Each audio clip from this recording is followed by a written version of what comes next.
Hi, welcome back. I made a video around a week ago talking about Sunday and Fugue and whether or not you should pull for them. Right now, from everything we know about these two characters and the characters that relate to them, Sunday is absolutely a must-pull for everyone planning to play with Remembrance units, or anyone who would like to make their old hyper-carry DPSs a little stronger, at least until they get even worse a couple updates later. Fugue, however, is a little bit more complicated. There are some things to talk about when discussing her, Harmony MC and Remembrance MC, so this video is exactly about that. Today, we're discussing if Fugue is a must-pull or not for Super Break players, we're going to discuss everywhere she's useful, everywhere she's not, and overall how good she is in the meta. Before we start, you should like, comment, and subscribe for more content like this in the future, and join the Express Rent Discord server for a fun community all about Star Rail and mainstream gacha.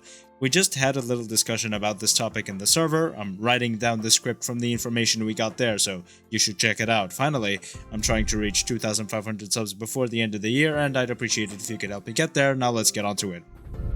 So first things first, the conclusion I reached in my last video about this topic is that pulling Sunday in Fugue is a little bit of a catch-22, because before the information we have now, you wanted to pull Sunday for Remembrance teams, but you also might have wanted to use Remembrance MC, who was also rumored to be best in slot in Remembrance teams, so if you also had Firefly or Rappa and wanted to continue using them in the future, you needed to pull Fugue in order to keep them useful. This information has basically all now changed, so let's talk about it.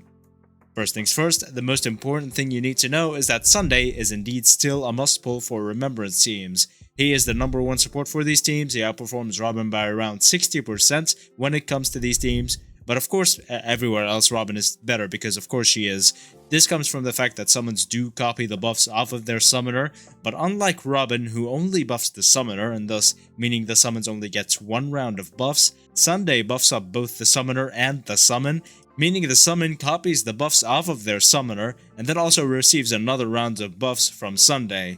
So in conclusion, if you want to play summons, play Sunday, and also don't skip Sunday in hopes of getting a summon Robin in the future. There is no summon Robin coming in the future that we know of, and we know basically everyone coming up until 3.3, other than like 4-star units, so don't fall into that trap. Alright, now let's get into the main topic of this video, Fugue, Harmony MC, and Remembrance MC. So first things first, again, for the third time, if you watch any gameplay of Aglaia right now, which I'm not going to show by the way, you're just gonna have to trust me. My source is that I made it the f up. Her best teams are her along with Sunday, Robin, and Huohuo. 4-star Tingyun is also an incredibly powerful support for her because of the insane energy she provides, so 4-star Tingyun is also going to see a lot of use, but the bottom line is, Robin and Sunday, together along with Huohuo, are going to be the best team for every single Remembrance team. Unless other Remembrance characters are somehow different from Aglaia, this means that Remembrance MC isn't the best. For those of you who have Robin, are going to get or already have Sunday, then that is the best team for every summon unit we know of. If you have a team that wants to use Harmony MC, that is Firefly or Rappa, then you don't need to pull for Fugue at all. She is 9 times out of 10 a skip. Fugue is almost exactly as effective as Harmony MC and Firefly teams, unless they give her some last minute buffs before she releases, but that's not going to happen. With Rappa, Fugue is a little bit better because she allows Rappa to gain stacks a little bit faster, but overall you're not going to see much difference between Harmony MC and Fugue. Barely any difference at all in fact, so you can keep using Harmony MC as you don't need to bother with Remembrance MC at all to make Aglaia as powerful as she can be, and even if you don't have Robin, then you can still use 4-star Tingyun instead of Remembrance MC, meaning you can still keep using Harmony MC where they belong, in the f***ing dumpster because Super Break is boring. Sorry, I'll try not to crash out about Super Break too much in this video. For anyone who plays Boot Hill, then this Giga Chat is completely safe either way, because his best team isn't even with Harmony MC, it's with Sunday. Or Bronya if Sunday is busy. From what I can tell, they're basically the same other than Sunday giving Boot Hill more energy. Now there are a couple of use cases for Fugue that aren't exactly the traditional Super Break team, where she is just there to replace Harmony MC. First of all, and most importantly, she single-handedly makes Himiko viable in the MOC again, only if the targets are Fire Weak though, which makes sense.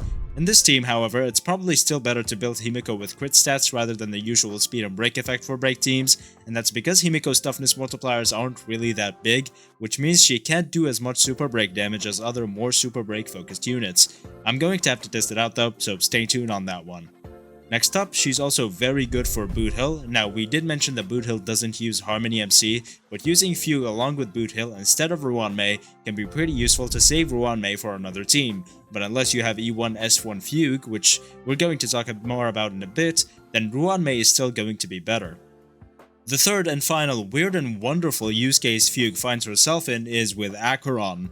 That's right, Fugue is an Acheron support, somehow, technically, and only if you have Aventurine or Linksha. So Aventurine at E2 S1 is an insane Acheron support because his E2 and his S1 allow him to apply debuffs on enemies with his basic and follow-up attacks. However, going all the way up to E2 S1 on a simple sustain unit is a bit pricey, and no one other than a few incredibly dedicated Aventurine mains are going to get that. When using Fugue skill on Aventurine, you get the value of E2 S1 Aventurine for the price of one 5-star unit, which is incredibly powerful for Acheron. Acheron, Jiaoqiu, Aventurine, and Fugue is probably one of the best E0 Acheron teams in the game. You could also use Linksha instead of Aventurine, as I said, for the exact same reasons why Linksha is useful in a Fei Xiao team if you don't have Aventurine, because she also does a bunch of follow-up attacks, which means she can also apply debuffs pretty quickly with Fugue skill applied on her. And finally, E1S1 Fugue is actually better than Ruanmei for break teams. Super break and break damage doesn't actually benefit from any buffs other than those that specifically say they increase break damage or weakness break multipliers. E1 Fugue increases the main damage dealer's toughness break multiplier, and along with her other debuffs and her S1, when using Fugue, Harmony MC, and Linksha instead of Ruanmei, Harmony MC, and Linksha, you get a better result with Firefly and Rappa, and any other Super Break team you might want to play for whatever reason.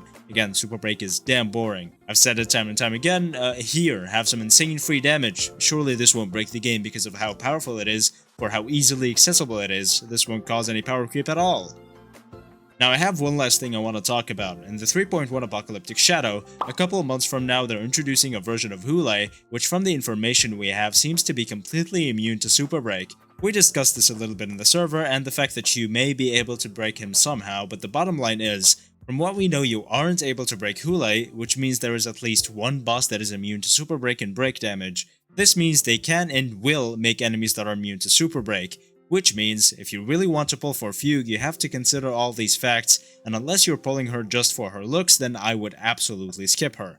However, while I talk about the meta, I absolutely do not play by the meta. I am pulling E1S1 Fugue, and not even for Firefly or Rappa, I don't have either. I am pulling E1S1 Fugue specifically for Himiko and or Acheron, and because she is one of the most beautiful characters in the game. I mean, look at her. So that's it. Tell me what you think in the comments below. Like and subscribe too for more content like this in the future. If you'd like to see any other discussion like this, then throw any suggestions in the comments, and also join the Express Train Discord server where we have these type of discussions every day. Thank you for watching, and I will see you next time.